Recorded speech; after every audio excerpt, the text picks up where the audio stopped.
Hi. Look, there are countless moments that tell the story of Australia, but every now and then there's a special moment, a defining moment.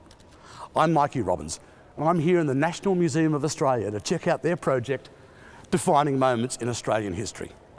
Here's what we're going to do. We're going to go behind the scenes and we're going to check out the objects that tell the stories of these defining moments. Tell these stories that are about us.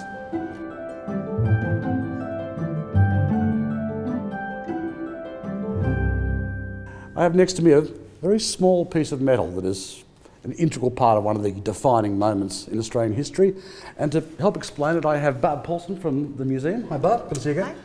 And Peter Reid. G'day mate, this is yours. Yes it is. This is yours. Yeah. Well it was. You donated it to the museum. We all remember where we were, but we forget how long the road was. Well there's a lot of different starting points, but you know, one of the most important ones I guess is that the publication of a little pamphlet of mine called The Stolen Generations in 1980. That really, in some ways, began the movement of particularly Aboriginal people themselves saying, how come we got to this situation? Up till then, people, like Charlie Perkins have written about it, in the 1930s, the Aboriginal activists were very, very active in demanding our children, but somehow they missed out on the fact that we're doing part of, the white fellas are doing this to deprive us of our culture.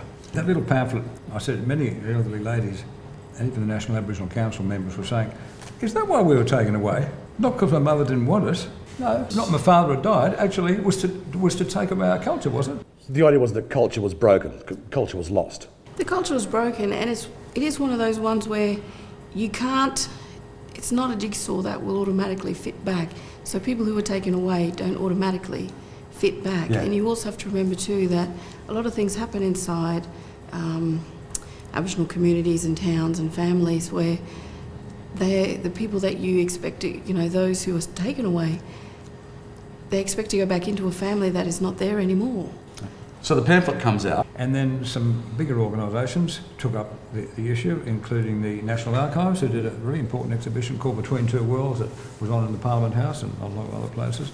And gradually the acceleration was moving, I guess, and I think it was 1992 that Michael Lavarch set up the Stolen Generations Inquiry, and that finally culminated in the release of the report in 1997, 26th of May, same as the anniversary of the referendum, exactly 30 years before.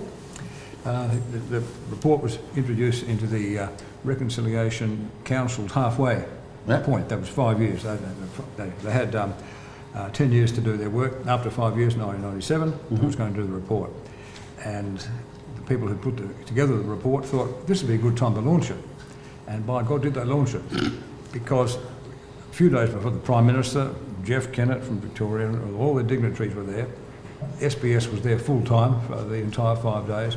So everyone heard about the Stolen Generation report much faster, I think, than they would have otherwise if it hadn't been to coincide with the Reconciliation Council meeting. And then it was on for young and old. Barb, you showed me the Stolen Generation report. Yeah. But it's impossible to read without being emotionally affected, isn't it? It's really hard, and it's also one of those things too where you look at what is precious material culture, and this book, which is readily available on the internet and which is not actually available in print anymore, is really quite important. I don't know how you felt, but there seemed to be a momentum had gathered that something was going to happen. The momentum was there, but it's also a case of people had to decide to what degree they wanted to agree with this. The recommendation in the Bringing Them Home report was for an apology to be given by the Prime Minister of Australia, because it was part of the nation's policy, the legacy as an Australian government as a whole. And the recommendation was that a Prime Minister of Australia representing the government would apologise. And when that didn't happen straight away after it being tabled, there's a kind of an outcry, and so you had a lot of people in the public who wanted that apology to occur. You had a lot of people in the public who didn't want it to occur, and you had a whole lot of people who were, well, why does it need to happen in the government? Can't it just be a personal thing? By the time Kevin Rudd gets up to give the speech, the nation was behind him. That day I was working at a radio station and we broke programming to play it, which is unusual because we were an oldies rock station. I assume you guys were there. Yeah, I was in the Great Hall. I didn't make it to the Parliament, but I was in the Great Hall with all my link-up mates. I was in the Great Hall with my friends and family, and and workmates as well. Yeah. And by that time, we should note that the word sorry has really hit the currency. Yes. See, it doesn't actually mean, in its original Aboriginal sense, it doesn't mean I'm sorry. It means mourning. You know, if you're in sorry camp in Northern Australia, it means you're in mourning camp, mourning for somebody who's passed away. And so it's Aboriginal people can be sorry because they're mourning, and they can wear sorry badges in a sense, as well as people like you and me, who are from the other side. By the time the speech was given, it was the height of Kevin Rudd's popularity. Everyone has opinions on the speech. You know, it is subjective. I thought it was a very well written, very well delivered speech. Did it fit what you were hoping for or what you were expecting? For a lot of people, for myself and for a whole bunch of people that I know and I've spoken to, it did. It covered all the bases. You actually had members of the Stolen Generation. There. It was their story, and the apology was to them. And having them actually present and in view there, not just in the Great Hall listening or out on the lawns of Parliament where everybody was supporting and gathering, but inside the space where that speech was delivered, and knowing that they were there.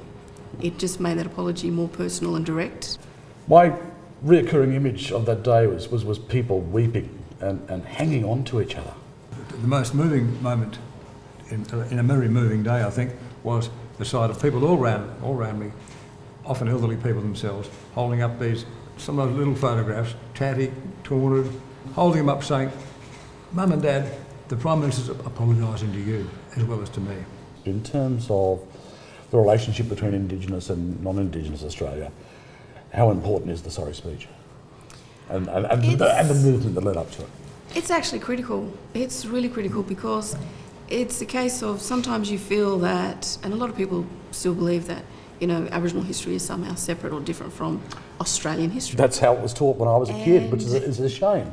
And from that day forward, you actually had a lot of Aboriginal and Torres Strait Islander people knowing that actually Australian history is ours. Yes. And we are part of it. And you're actually it's also for them to hear an understanding from the non-Indigenous peoples in Australia to know that Aboriginal history is theirs as well. So there is that connectivity. It's shared. You know, there's a connectivity in it, and there are points where we can come together and think about what we want from our future by addressing bigger issues of our past. Thanks for watching, but it doesn't end here. We want you to join the conversation. Go to the National Museum of Australia's website, that's nma.gov.au, and let us know what you think are the defining moments in Australian history. We'd love to hear your opinion. Once again, thanks for watching. See you soon.